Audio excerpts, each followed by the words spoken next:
Hi guys, here we're going to fault 3, and that is people trying to force the ball up in the air, not actually letting the club do the work. So, give me any lessons in the past, and the first question I always ask a beginner golfer is, how do you get the ball up in the air? What do you think the concept of the loft on the club means? And a lot of them will say it's just there for show. It's quite hard to explain when you're just starting the game. So, what I'm trying to reiterate today is how important it is to understand what the club actually does in order for you to achieve great consistency through your swing. So, I see a lot of golfers who can't hit the driver, they can hit the irons. So, what they do is they do the opposite from what the technique suggests. So, with the driver they try and hit down the ball, and with the irons they try and hit up on the golf ball. So, when they try and hit up on the golf ball, so what tends to happen is they're a good address position, and what tends to happen is they'll try and force the ball up in the golf, try and force the body up to hit the golf ball. So what they'll do is from this angle, so if I was to lift up, then the club would rise abruptly off the ground quite quickly. So what they do is they'll try and force the ball up in the air quite quickly, the weight stays on the right side, their head's kind of back the way, the club, so where we position the ball in relation to our feet is where we want the club to actually bottom out and make contact with the golf ball. But what they'll do is they'll address the ball, and what they'll do is they'll move that swing up by moving the weight back, the outside of the right foot, and as they come back down, they're going to create a lot of skull shots, a lot of chunks, a lot of fat shots.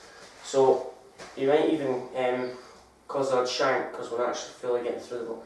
So what we need to understand is it's physics. So the more pressure we apply down the way, a good drill I always use. So let's say we're in a swimming pool.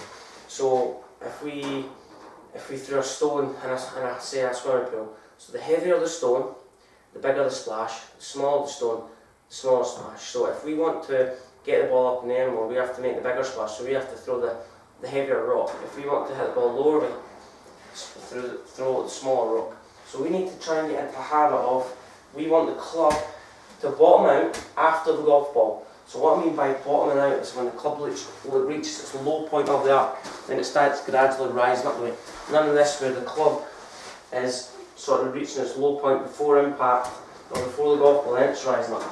So we need to understand, we need to maintain this loft on the golf ball, or on the golf club, sorry, slightly early in the morning. But so if we try and get in a habit of doing that, try to maintain the loft on the golf ball, we won't have to make any compensations through the swing. So if you are beginning the game, if you're starting the beginning the game, a good drill I always try and relate to it, it's pretty simple, and what you need to do is try and brush the grass. So brush the grass, get into the habit of brushing the grass. Feel that sensation of trying to make the contact of turf and ball and club.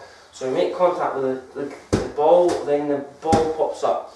Make contact after. So if you make contact with the ball, if you make contact with the ground first, then the ball, the club's already reached its low point.